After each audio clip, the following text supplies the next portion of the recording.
So, I'm still pretty new to this whole YouTube thing, but given that I'm also a big fan of all the tech that goes into making videos, as well as desk setups in general, I've built up a pretty decent YouTube studio already, and I thought I'd take the time to show you what I'm working with. Phrasing? And maybe give you some ideas for how to set up your own home YouTube studio.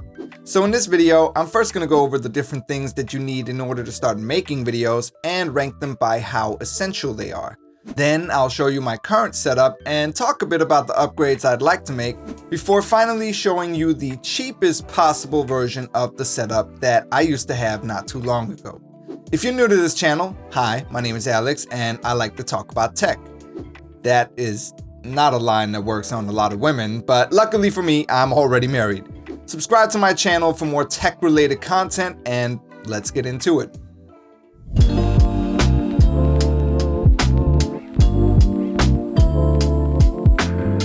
Alright, so if you've been around the content creation space for more than 2 seconds, then I'm sure you're already pretty familiar with how ostentatious some of these YouTube studio setups can be. That's right, I read. You goddamn media people, you are so smug. And I don't know about you, but personally, I find it a little overwhelming sometimes when I look at these triple camera setups with giant aperture lights and dedicated tables just for overhead shots and so on.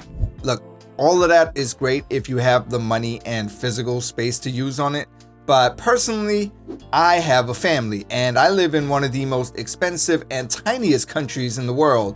So unless I convince my loved ones to turn to a diet of strictly ramen noodles and setting up their beds in the bathroom, I'm gonna have to make do with something a little more subdued. And if you're just starting out your YouTube or content creation journey, all of these things are frankly not needed. So let's go over what you actually need to start making videos. First, you need a camera or your phone, and that's it. Really, that's all you need to start making videos.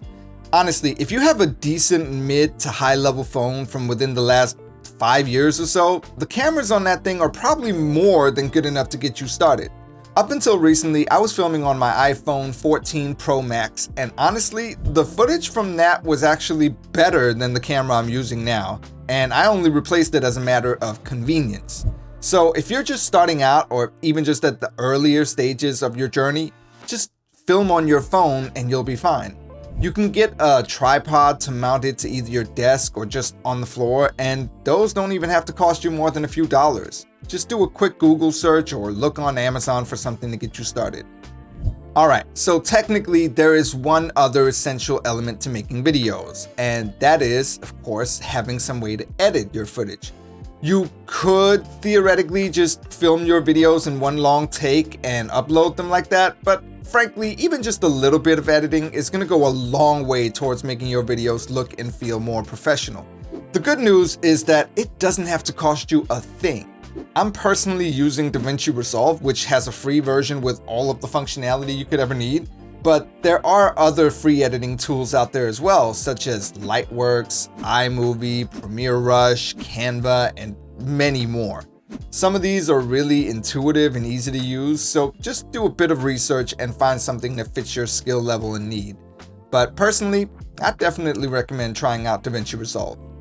Next, I'm going to say the most important thing if you want to upgrade your setup is a microphone. But wait, Alex, you impossibly handsome man, I hear you saying. What about lighting? Again, if you watched any number of videos about how to set up your studio, you've probably noticed that a lot of them emphasize the importance of good lighting. And while I do agree that lighting is a pretty important factor, I'd argue that sound is way more important. Think about it. If you're watching a talking head video on YouTube, then most likely you're watching it to some extent to hear what the person has to say. And while you can forgive the video quality for being less than stellar as long as you can actually hear the person, the same can't really be said the other way around. Let me show you a quick example. So here I am in a dimly lit room, but with a decent microphone. Even though you can't see me quite as clearly, you can still make out exactly what I'm saying, and hell, I could put a B-roll on the screen while I'm talking, and now my video looks just as good as most other videos out there. On the other hand, Here I am back in my regular setup, but with a bad microphone. You're probably having a hard time hearing me right now, and frankly, if it were me, I wouldn't want to sit through 10 minutes of this. So invest in a decent microphone and maybe learn to do some basic EQing and processing, and your videos are going to feel a lot more premium in no time. In fact, my next upgrade is probably going to be a better microphone, but more on that later. Okay, so you got your camera or your phone set up and you've invested in a better microphone. Now we can talk about lighting. And again, this doesn't have to be something you spend a ton of money on. You could literally just sit close to a window and film in the daytime to get pretty decent lighting.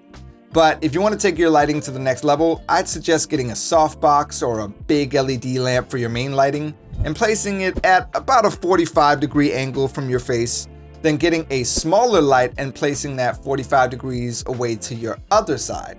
And voila, you've now got pretty decent lighting all around. You may also want to invest in some blackout curtains if you want to ensure your lighting is consistent, as well as play around with background lighting, but honestly, all of these are just extras. And finally, the last thing you may want to invest in is your background. And this can be as simple as picking out a good location in your home that has a decent backdrop and maybe moving a few things around to make it look good. In my case, I'm a little limited by the space constraints of my filming location, but even then, there are plenty of ways to make your setup look good without spending too much money and effort on it. And with all that being said, let me take you through my whole setup and show you how I pieced it all together. So my YouTube home studio setup looks like this. And in my case, I wanted to anchor it to my desk setup and make it into one big desk that just featured everything I need so that I could film videos and edit them all from the same location. I'll get into all the actual tech I have here in just a second, but I wanted to briefly explain the main philosophy behind my setup first. Basically, the whole point of how I designed this is to make filming videos as easy as possible. James Clear talks about this in his book Atomic Habits, which I highly recommend, but the key point is to make what you want to do as frictionless as possible, to reduce the temptation to not follow through on it. Like, for example, if you know that you want to work out tomorrow, you can prepare your gym bag and put it by the door, so all you have to do when you wake up and leave the house is to grab the bag. This may seem like a minor thing, but trust me, having the thing you want to do be as easy and obvious as possible to get into at the moment is such a game changer. In my case, all I have to do when I want to film a video is load my script into the Camera Hub software, turn on the lights and flip the microphone into position, load up OBS, and now I'm good to go. So as you can see, I've got this teleprompter set up with the camera behind it. This is the Elgato prompter, and I've done a whole video on that recently detailing how it completely changed my content creation process. But basically, this was something I decided to invest in to save myself a lot of time and effort when making videos. To be clear, this is not something you necessarily need in your setup, but I definitely think it has been a worthwhile addition to my studio and one that was more than worth the cost to me. Attached to the prompter itself, I have the Elgato Facecam Mark II, and while this isn't the best camera out there, it's more than good enough to serve as my main camera for filming these talking head videos. And for me, what I felt was more important than anything was to have a dedicated camera set up with the exact angle and settings I need so that I could easily start filming with next to no preparation beforehand. The Facecam Mark II sits perfectly in that overlapping field of cheap enough and good enough that it seemed like a no-brainer to me. The prompter and camera are sitting on this telescope mount, which I mounted on the desk with an additional solid arm holding the prompter itself to get it to the exact position I wanted it in. Then, over here, I have the HyperX Quadcast, which is a microphone I picked up a few years back, and which still does the job okay, although like I mentioned earlier, I am thinking about upgrading this to something different. The good thing about this microphone though is that it connects to your computer via USB, so setting it up takes next to no time, and it does produce decent enough audio. The biggest downsides for me though is that I like to have my microphone sitting just a bit farther away from me so as to not hide my face too much behind it, and the audio quality definitely does take a hit from that.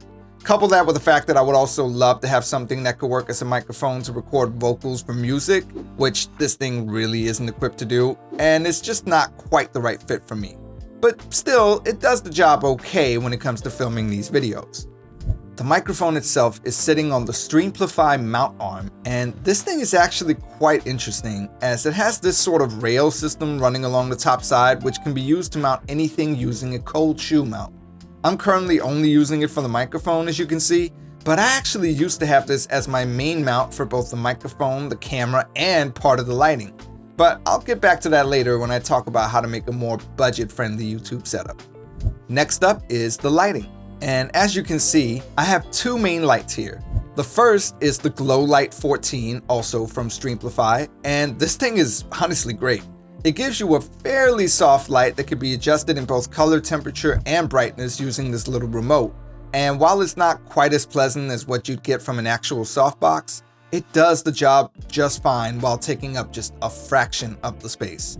It's also pretty affordable and it can clamp right onto your desk, meaning it's perfect for a setup like this. And then on the other side, I have the Key Light Mini from Elgato, which I got in a bundle deal when I bought the prompter. And as you can see, I actually mounted it on top of the prompter itself since it has these two cold shoe mounts, and this works out great. Now, I do also have one more light here, which is a standing light bar that I bought off of Temu. And as you can imagine, this thing was dirt cheap, but all I really need it for is to illuminate the background a bit. It can do a bunch of colors using this remote here, and I did play around with the idea of lighting up the background with like a purple glow or something, but ultimately I decided to just go with this warm lighting instead to make it more subtle.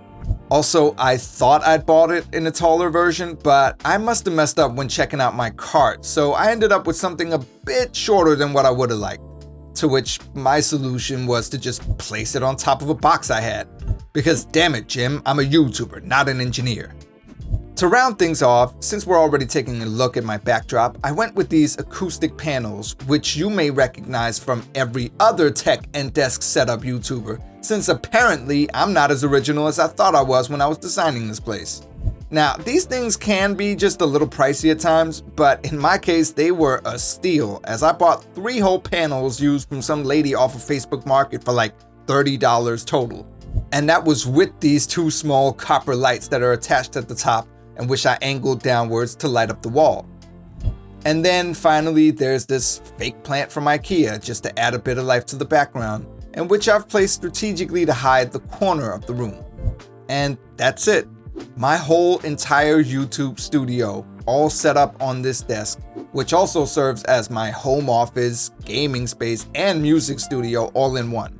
This setup works absolutely great for me, and while it may not be my ideal dream setup, it does everything I needed to do while being both easy to use, fitting into the small space I'm in, and being cost effective.